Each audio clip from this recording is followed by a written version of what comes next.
미국과 중국 사이, 선택과 생존 사이, 30년간 글로벌 공급망을 설계해온 한 독일인은 그 균열 앞에서 답을 찾지 못했습니다.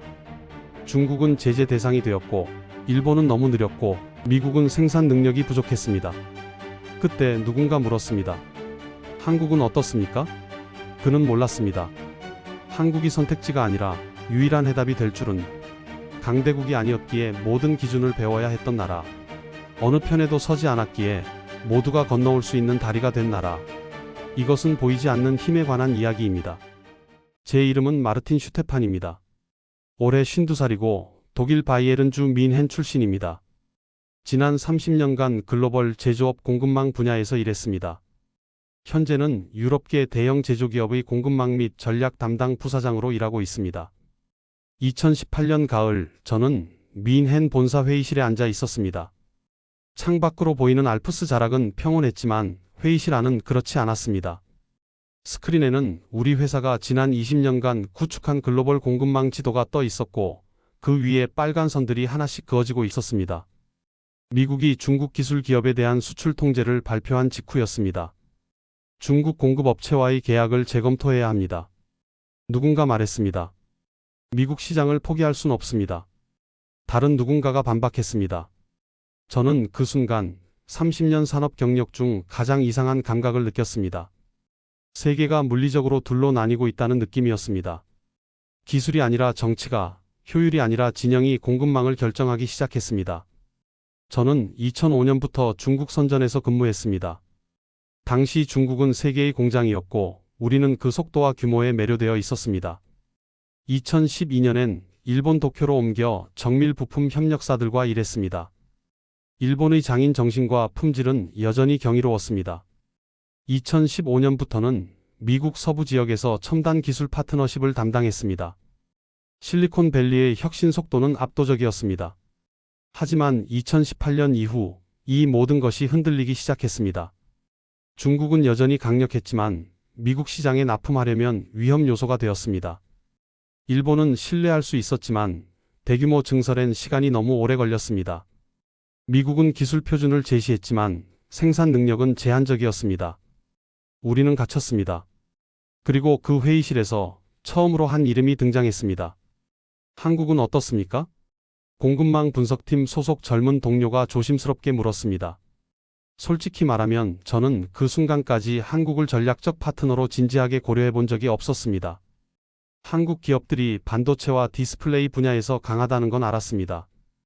하지만 그건 공급업체 중 하나일 뿐, 우리 산업의 구조를 바꿀 수 있는 파트너라고는 생각하지 않았습니다. 저는 대답했습니다. 검토해보죠. 그때는 몰랐습니다. 그 짧은 대답이 제 다음 5년을 완전히 바꾸게 될 줄은. 2019년 봄, 저는 처음으로 한국에 갔습니다. 인천공항에 내렸을 때 느낀 첫인상은 효율이었습니다. 입국 심사가 빨랐고 표지판이 명확했고 공항철도는 정시에 출발했습니다. 별것 아닌 것처럼 들릴 수 있지만 20년간 전 세계 공급망을 다뤄온 사람에게 이런 기본적인 시스템의 작동은 중요한 신호입니다. 하지만 진짜 놀라움은 공장에서 시작되었습니다. 우리가 방문한 건 반도체 후공정 라인이었습니다. 패키징과 테스트를 담당하는 시설이었죠. 저는 이미 타이완, 싱가포르, 중국의 비슷한 시설들을 수십 번 방문했기 때문에 큰 기대는 하지 않았습니다. 그런데 라인을 둘러보던 중 기술 담당 이사가 조용히 말했습니다. 이 라인은 미국 수출 통제 기준을 충족하면서도 글로벌 고객사 전체에 납품 가능한 유일한 구성입니다. 저는 멈춰섰습니다. 유일하다는 게 무슨 뜻입니까? 중국 라인은 미국 규제에 걸립니다. 미국 라인은 생산 능력이 부족합니다. 일본은 증설에 2년이 걸립니다. 저희는 양쪽 기준을 모두 충족하면서 6개월 안에 증설이 가능합니다. 저는 그제야 이해했습니다. 한국이 가진 위치가 단순히 좋은 공급업체 수준이 아니라는 것을요. 한국은 미국의 기술 표준을 따르고 있었습니다. 동시에 글로벌 시장 전체에 공급할 수 있는 생산 능력을 갖추고 있었습니다. 중국처럼 제재 대상이 아니었고, 일본처럼 느리지 않았고, 미국처럼 제한적이지 않았습니다. 그건 기술의 문제가 아니었습니다. 위치의 문제였습니다. 다음 날, 저는 반도체 설계 협력사를 방문했습니다. 회의실에서 엔지니어들이 우리 제품에 들어갈 칩 사양을 검토하고 있었습니다.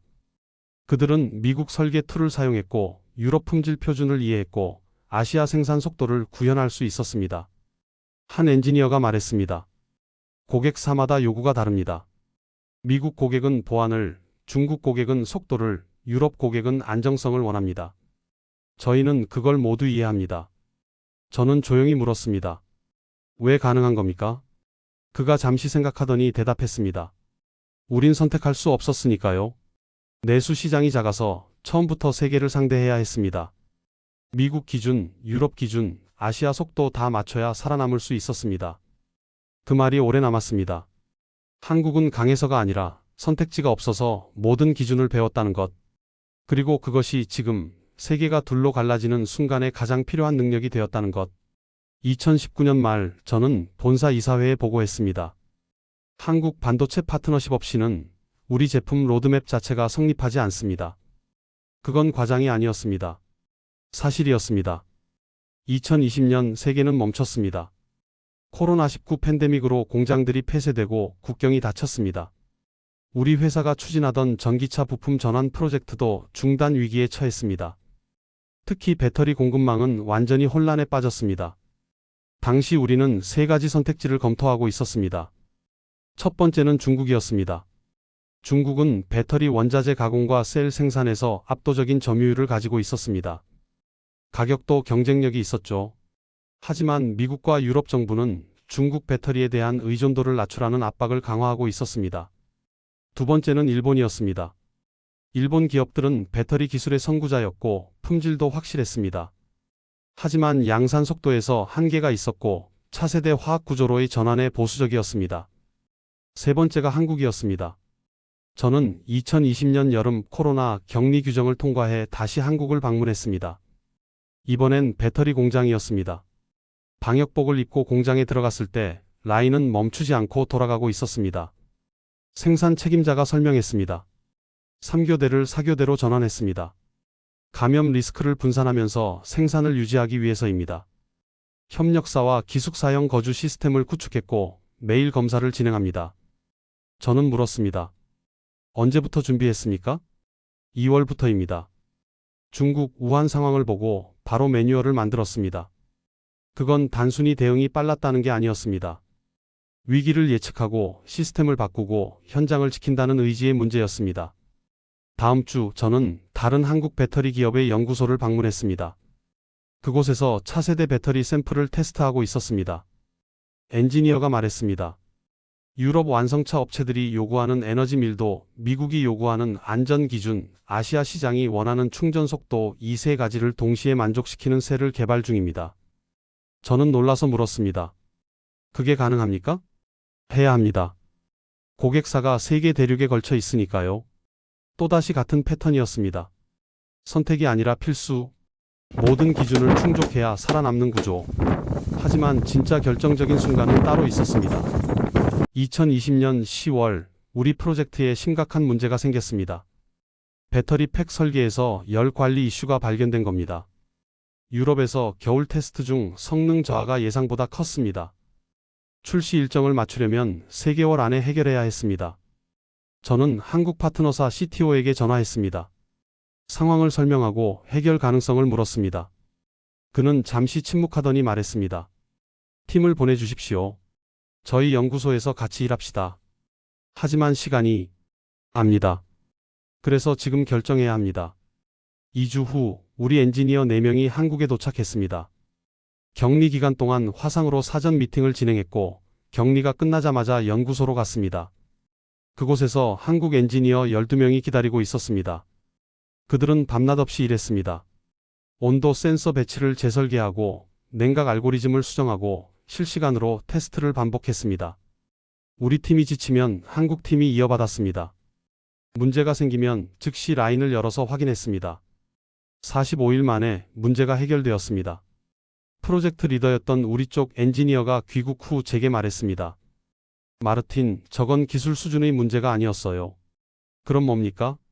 태도의 문제였어요. 그들은 문제를 회피하지 않았습니다. 책임을 떠넘기지 않았어요. 그냥 해결했습니다. 자기 일처럼요. 저는 고개를 끄덕였습니다. 그게 바로 신뢰라는 걸 알았으니까요. 2021년 저는 새로운 과제를 맡았습니다. AI 반도체를 생산하는 고객사의 데이터 센터 구축 프로젝트였습니다. 장소는 동남아시아로 예정되어 있었습니다. 인건비가 저렴하고 정부 인센티브도 컸습니다. 하지만 현장 실사를 나갔을 때 저는 하나의 결정적인 문제를 발견했습니다. 전력이었습니다. AI 훈련용 칩을 생산하려면 엄청난 전력이 필요합니다. 24시간 끊김없이 전압 변동 없이 공급되어야 합니다. 0.1초 정전도 수백만 유로의 손실로 이어집니다. 현지 전력공사 담당자에게 물었습니다. 연간 정전 횟수가 어떻게 됩니까? 평균 68회입니다. 복구 시간은요? 상황에 따라 다릅니다. 30분에서 3시간. 저는 프로젝트를 중단했습니다. 그리고 다시 한국이 거론되었습니다. 사실 저는 처음엔 회의적이었습니다. 한국의 전력 비용은 동남아보다 높았고 부지 가격도 비쌌습니다. 하지만 우리 기술팀이 데이터를 가져왔습니다. 한국의 연간 정전 시간은 10분 미만입니다. 저는 다시 물었습니다. 정전 횟수가 아니라 시간입니까? 네. 전체 시간입니다. 전 세계에서 세 번째로 안정적인 전력망입니다. 저는 그때 깨달았습니다. 우리가 지난 2년간 반도체와 배터리에 집중하는 동안 정작 그 모든 걸 움직이는 기반 시스템을 간과하고 있었다는 것을요. 2021년 가을 저는 한국의 한 산업단지를 방문했습니다. 반도체 클러스터가 밀집한 지역이었습니다. 현지 전력관리 담당자를 만났습니다. 어떻게 이렇게 안정적으로 유지합니까? 그가 모니터링 시스템을 보여주며 설명했습니다. 실시간 수요 예측, 자동 우회 라인, 3중 백업 시스템, 그리고 가장 중요한 건 예방 점검입니다. 저희는 문제가 생기기 전에 찾아냅니다. 저는 물었습니다. 왜 이렇게까지 합니까? 그가 창밖을 가리켰습니다. 24시간 불이 꺼지지 않는 공장들이 보였습니다. 저 공장들이 멈추면 글로벌 공급망이 멈춥니다. 저희는 그걸 압니다. 그 말이 제게 깊이 박혔습니다. 한국은 자신들의 역할을 알고 있었습니다. 세계 경제의 한 축을 떠받치고 있다는 것을, 그리고 그 책임을 회피하지 않고 시스템에 반영하고 있었습니다. 이후 저는 한국의 원자력 발전소도 방문했습니다. 제가 물은 첫 질문은 기술이 아니었습니다. 가동률이 어떻게 됩니까? 평균 85% 이상입니다. 사고 기록은요? 중대 사고 제로입니다. 저는 유럽의 원전 가동률, 미국의 폐쇄 논란, 일본의 지진 리스크를 떠올렸습니다. 한국은 조용히 그러나 일관되게 자신의 역할을 해내고 있었습니다. 2022년 초 전 세계 에너지 위기가 시작되었습니다. 러시아-우크라이나 전쟁으로 가스 공급이 끊겼고 유럽은 혹한에 떨었습니다. 중국은 전력 배급을 시작했습니다. 그 와중에 한국의 공장들은 멈추지 않았습니다. 저는 그때 비로소 확신했습니다. 기술보다 먼저 물어야 할 질문은 전기가 끊기지 않느냐는 것이었습니다. 그리고 한국은 그 질문에 대한 답을 가지고 있었습니다.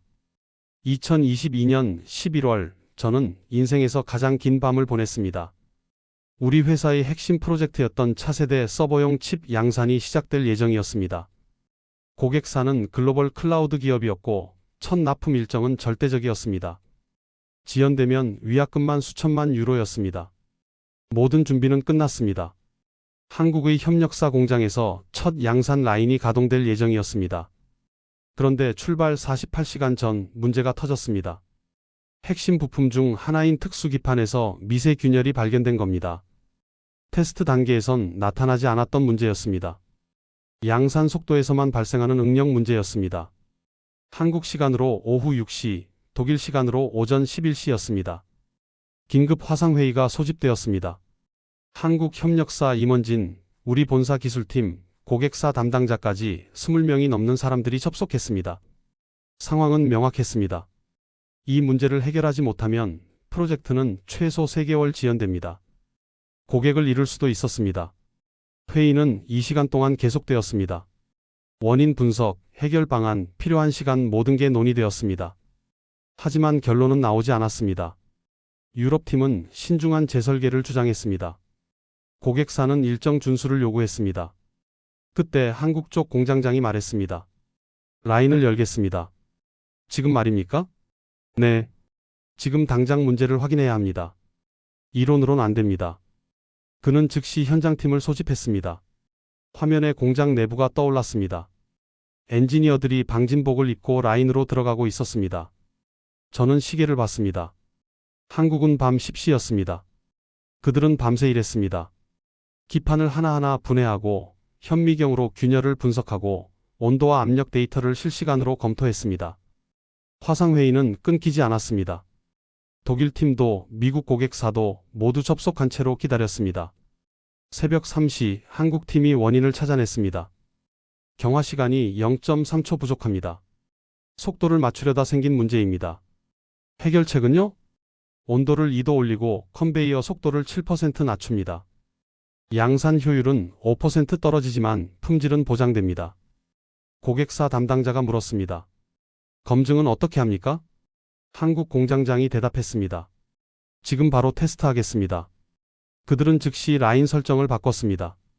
그리고 100개 샘플을 뽑아서 전수 검사를 진행했습니다. 새벽 5시 결과가 나왔습니다. 균열 제로입니다. 저는 그 순간 가슴이 뜨거워지는 걸 느꼈습니다. 한국 팀은 12시간 동안 단 한 번도 불가능하다고 말하지 않았습니다. 회의실에서 책임을 논하지 않았습니다. 그냥 현장을 열고 문제를 찾고 해결했습니다. 다음 날 오후 첫 양산이 시작되었습니다. 일정대로였습니다. 저는 그날 밤 호텔 방에 혼자 앉아 생각했습니다. 지난 30년간 저는 전 세계에서 공장을 봐왔습니다. 중국의 속도, 일본의 정밀함, 독일의 체계, 미국의 혁신 모두 훌륭했습니다. 하지만 한국에서 본 건 달랐습니다. 그들은 문제 앞에서 멈추지 않았습니다. 핑계를 대지 않았습니다. 책임을 회피하지 않았습니다. 그들은 그냥 해냈습니다. 그리고 그게 위기의 순간에 가장 중요한 능력이라는 걸 저는 깨달았습니다. 2024년 지금 저는 싱가포르에서 일하고 있습니다. 이 지역 공급망 전체를 총괄하는 위치입니다. 제 책상 위엔 세계 지도가 펼쳐져 있습니다. 빨간 피는 우리 협력사, 파란 피는 고객사, 노란 피는 물류 거점입니다. 그 지도를 볼 때마다 저는 하나의 사실을 확인합니다. 한국이라는 이름이 예전보다 훨씬 더 많이 등장한다는 것을요. 지난 5년간 세계는 계속 갈라졌습니다. 미국과 중국의 기술 갈등은 심화되었습니다. 공급망은 더 복잡해졌습니다. 각 국가는 자국 중심 산업 정책을 강화했습니다. 효율보다 안보가, 속도보다 신뢰가 우선이 되었습니다. 그 과정에서 많은 기업들이 선택을 강요받았습니다. 미국 편입니까? 중국 편입니까? 하지만 한국은 달랐습니다. 한국은 편을 선택하지 않았습니다. 아니, 정확히 말하면 양쪽 모두와 일할 수 있는 방법을 찾았습니다. 미국의 기술 표준을 따르면서도 글로벌 시장에 공급했습니다. 중국의 공장이 있으면서도 유럽과 미국의 신뢰를 잃지 않았습니다. 왜 가능했을까요? 저는 오랫동안 생각했습니다. 그리고 하나의 결론에 도달했습니다. 한국은 강대국이 아니었기 때문입니다. 강대국은 자신의 기준을 세계에 강요할 수 있습니다. 하지만 한국은 그럴 수 없었습니다. 그래서 모든 기준을 배워야 했습니다. 미국의 기술을, 유럽의 규제를, 아시아의 속도를, 일본의 품질을. 한국은 생존하기 위해 다리가 되어야 했습니다. 그리고 지금 세계가 둘로 갈라진 이 순간에 그 다리가 가장 필요한 것이 되었습니다. 저는 지난주 독일 본사에서 이사회 보고를 했습니다. 향후 5년 공급망 전략의 핵심 파트너는 어디입니까? 한 이사가 물었습니다. 저는 주저없이 대답했습니다. 한국입니다. 왜 한국입니까? 중국이 더 싸고 미국이 더 안전하고 일본이 더 정밀하지 않습니까? 그렇습니다. 하지만 한국은 세 가지를 모두 이해합니다. 그리고 그걸 동시에 구현할 수 있습니다. 더 중요한 건 위기의 순간에 책임을 회피하지 않는다는 겁니다. 회의실이 조용해졌습니다. 그리고 한 이사가 말했습니다. 그럼 우리도 선택의 여지가 없군요. 저는 고개를 끄덕였습니다. 맞습니다. 선택의 여지가 없습니다. 한국은 이제 선택지가 아니라 기준이 되었으니까요. 지난 주말 저는 서울을 다시 방문했습니다. 한강을 따라 걸으며 생각했습니다. 이 도시는, 이 나라는 대단한 걸 이뤘다고 스스로 말하지 않습니다. 조용히 일하고 품질로 증명하고 책임을 다합니다. 강 너머로 빌딩들이 보였습니다. 그 안에서 반도체가 설계되고 배터리가 연구되고 전력이 관리됩니다. 24시간 쉬지 않고. 다리는 원래 눈에 띄지 않습니다. 그 위를 지나가는 사람들은 다리를 의식하지 못합니다. 당연하다고 생각합니다. 하지만 다리가 없다면 강은 건널 수 없습니다. 한국은 그런 나라였습니다. 세계가 둘로 갈라졌을 때 어느 한쪽에 서 있던 나라가 아니라 양쪽이 건너올 수 있도록 다리를 놓은 나라. 그리고 그 다리는 지금도 묵묵히 세계를 떠받치고 있습니다. 저는 52살입니다. 30년 넘게 이 산업에서 일했습니다. 앞으로 10년을 더 일할 수 있다면 저는 한국과 함께 일하고 싶습니다. 왜냐하면 저는 이제 압니다. 세상이 불확실할수록 다리가 필요하다는 것을요. 그리고 한국은 그 다리를 놓을 줄 아는 나라라는 것을 말이죠.